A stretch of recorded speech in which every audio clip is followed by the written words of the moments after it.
Продолжим программу. Мы неоднократно показывали наших ребят на передовой, которые своим долгом считают прежде всего защитить своего боевого товарища.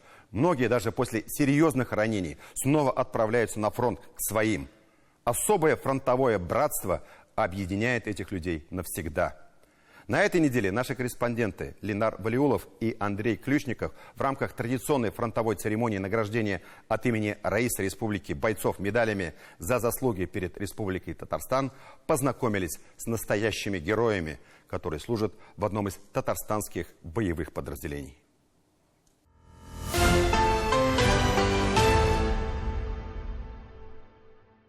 Указ Раисы Республики Татарстан. И снова нестабильная ситуация с погодой, как и, собственно, по всей Украине, встретила нашу делегацию с сюрпризом. Выпал снег.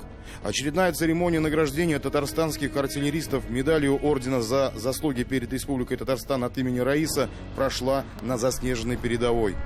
Служу России. Орудие! Наш гаубичный артиллерийский дивизион, сформированный только из татарстанцев на фронте с ноября 2022 года. В реальных боях начали участвовать с июня прошлого года под Сватово. Тогда шли тяжелые бои, и нашим парням пришлось непросто. Артиллерия противника всегда большая проблема для обеих противоборствующих сторон, и уничтожить ее пытаются в первую очередь. Но без ее поддержки на полях сражений не осуществить ни одну наступательную операцию. Бригада приступала к наступательным действиям, и мы, соответственно, поддерживали. Есть такое понятие артподготовка. Чтобы пехоте расчистить путь, мы начинаем массированно хороший огонь. Но там было, конечно, много железа выпущено.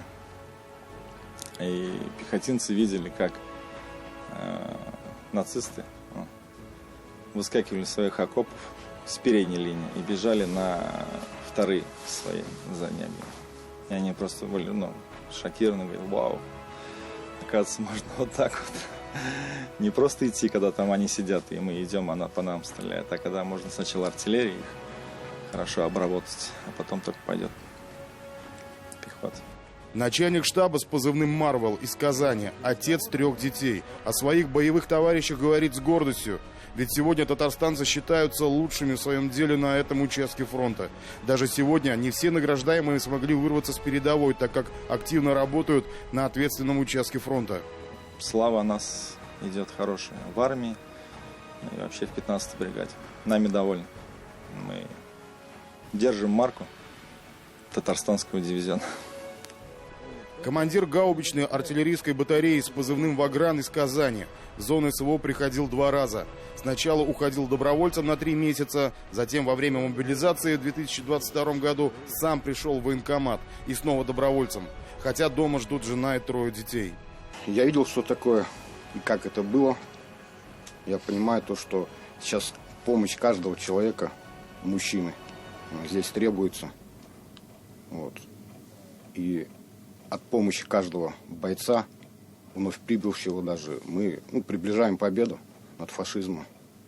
Проработав в мирной жизни, в продажах и повоевав за лентой, у Ваграна сложилось свое видение этих двух миров, где взаимоотношения людей абсолютно различаются. Здесь братство. Здесь понимаем все друг друга с полуслова. То есть иногда даже какие-то, если от меня команды идут подчиненным, даже договаривать не надо, все, комбат мы поняли, и работа идет. Были такие разговоры, рассказывают, что человек возвращается домой, например, и через какое-то время его тянет обратно. В то время я считал, как так-то, опять на войну, вроде, все, ты же ушел. А был случай со мной, я уехал, операция у меня была я 2 месяца был на излечении в Казани. И потом у меня проходил период восстановления. И вот за этот период я понял, что меня опять сюда тянет.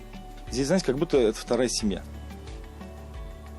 Домой тебя тянет к той семье, а сюда тебя тянет к этой семье.